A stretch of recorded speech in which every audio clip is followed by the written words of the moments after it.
It doesn't follow up, doesn't link CC together as well. Aatrox, now that's a callback. That is not what I expected. But there's not really much range top lane options left to try to deal with this Cassante in lane. You know, he does just prefer it. But the Aatrox has a really high win rate from Mihail. Like, he has been very successful in Challenger on this champion. So a lot of comfort. Just see whether it translates to success here on the main stage as we dive into the Rift for Game 2. The previous game. The previous game. Colmy jumps onto Faker here for a moment. And let's see how his Tristana is going to do, as we do have a controlled setup. Unfortunately, Mihail not on the Gnar is very sad because we don't get a direct comparison between the Nongshim top laners. But Colmy, he's been playing a lot of Tristana in solo queue as well. They do back away. Still decent trade, as Piercing Darkness not going to get that little bit of extra damage. And there's another hook. Bellows Breath comes in, but Carrier's still going to take the damage. Yeah, fighting back. See Sylvie rotating over, looking for a bit of a dive. Down to 400 health is Zeus. This is a possibility, as Permafrost up and available as well. Going to be starting it off with Sylvie tanking. There's the flash and first blood with an aftershock. You love to see it. It's pretty cute, as now Ona looking for a potential 1v2, but by that I mean looking for a way out. Well, whoever it was, let me know on Twitter who else coined it. Otherwise, I'm giving it to Wolf. Okay. All right, I'll take it. As Ona is going to be able to take this one down, but Sylvie is here. Permafrost to come in as well, and does just wait for him to get over the wall before he chases him down with that one. Close call on that. If the Permafrost hits on the other side of the wall or interrupts his dash through it, might have to flash there. So Sylvie really getting a lot of value in this early game. Was pretty high resource last game as well. That's a nice satchel there from Jiwoo. With Faker gets here first. Baker having 6. I just don't know if you really want to try to force this Nongshim. The Emperor's Divide can be fight-changing. Oh, Hook is going to connect, but it is onto Zeus. Colmy now waiting for his opportunity. He just dives on in. Emperor's Divide pushes him out immediately, and all out. He's going to get rid of the Tristana. Gumayushi's already taken down Sylvie as well, as it's an absolute disaster here. Ona also tanking forever. Finally, he falls down, but Guga has to overextend in order to get it, and it's a double kill for the Cassante. It looked pretty good for a few moments, and then it was all over for Nongshim. The problem is, no matter what engage you end up getting in that scenario, Faker says no. Yep. And it's kind of all over there. Zeus even using him to taxi where he wants to go. Oh, even after the flash, caught by the Glacial Prison here is Gumayushi. So he's going to have to burn his flash. Different takes on how Fearless works, because you have to have different rules in every region. Oh God, I didn't know that that was the way. Oh man, I hope we get some cool rules. Yeah, in the LCK you only do it for CL. Yeah. Instance, but he handles it well. He's also got flash. Faker just walking towards Colmy. Nice flash. He's able to get out of it this time. Sylvie doing one of his patented ultimates here underneath the turret. And they are going to be able to make their way out, as Hook just narrowly avoided by Faker with the blast cone. Can't avoid that one though, as he does flash to get himself to relative safety. Mihail with a nice flash Q, but that's about all he really got out of it. Dawning Shadow comes in, decent little hook. Mihail stays alive for quite a while, and Sylvie gets over the wall. Ona will go down, but it's another double for the Cassante, and they just took too long.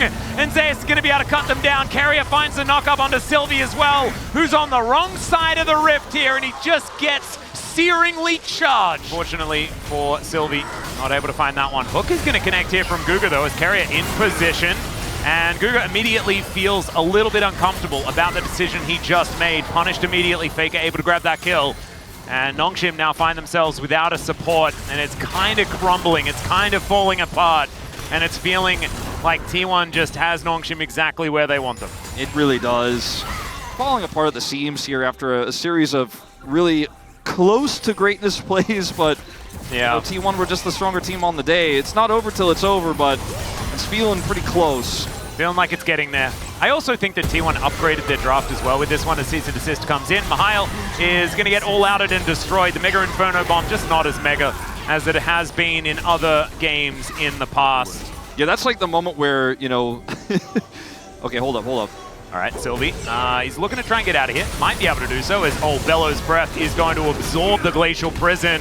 Pulled back by Zeus as well, and he is just being thrown around like a ragdoll, or a rag for And Ono was fighting Mihail and realized that he is not Zeus, and that's not a blast cone, and he's able to get out. Yeah, a bit of flanking, a very deep one is...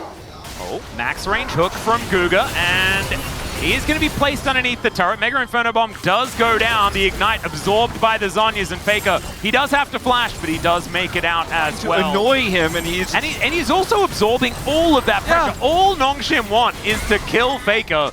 As Jiwoo once again going to take down this turret, and once again going to get punished. No, never mind.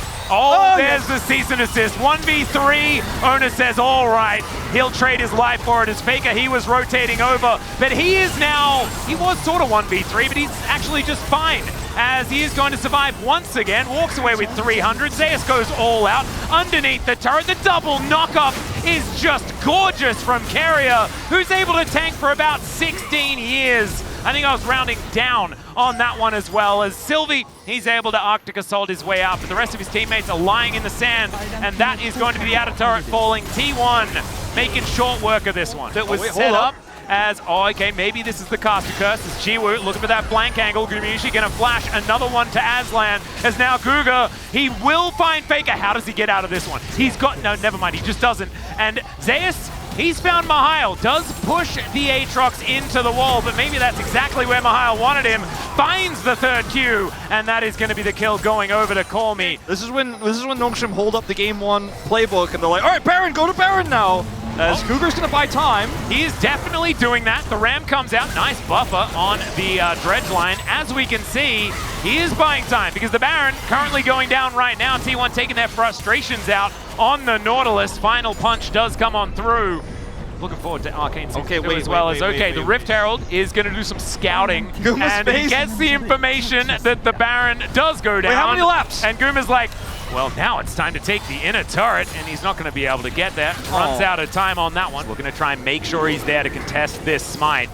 Zeus. I think they want a team fight. I don't think they want to go for, let's just take the dragon and get out. I think it's just trying to find that ultimate angle. That Poke needs to hit for Ziggs. He's got 800 damage. This fight needs more. Oh, Sylvie with the steal. So we even out the dragon. I think we're all fools to predict this game. As they're doing Baron. It's a T1 moment here. Rotation coming up. It's going down extraordinarily quickly. The teleport in from Mihail will get him into the fight as Mega Inferno Bomb to at least lower the health bars somewhat. And Zeus maybe caught out of position. Well, he's Kasante, so never mind. And T1, they move back towards the Baron. It's secured by Ona. The double knockup comes in from the Call of the Forge God, and now they throw the kitchen sink at them. Call Me to be taken down so low as Zeus gets into the fight in the nick of time, and Carrier somehow survives as well. Faker is able to take down yet another one, and he's able to kite them out as well. And Jiwoo, once again, the last man standing. Game 1, Game 2. Is there a difference, Wolf? It's another team fight for T1. And now you have no sustained damage, no way to clean up, and Guma's going in. Yeah, he's looking for it. Oh man, even the Piercing Darkness doing so much. Faker just slides on in to help him lock that one down.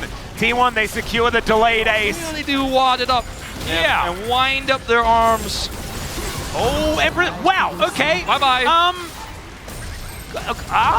Well, Call Me he had some health before. It's definitely gone now. Nice Call of the Forge God comes on through. And Mihail not even going to be able to get into this fight as the Dawning Shadow comes down. Guma's like, I'm a carry now, guys. And he's going to be able to take him down yet again. Faker is there, picks up the kill. The flash forward as Guma just wants to take this game. He's done. He just wants to go home. That is going to be the bottom inhibitor going down, and Ona, he's walking straight towards these Nexus turrets. Never you mind. They're not going to waste their time with those turrets. This game is over. T1 pick up the 2-0. It wasn't necessarily clean, but in the end, I don't think there's any disputing who the better team on the day was. All business for T1 here in game number 1. Faker also doing the most damage in the game on this Azir. Really looking like he warmed up in this series.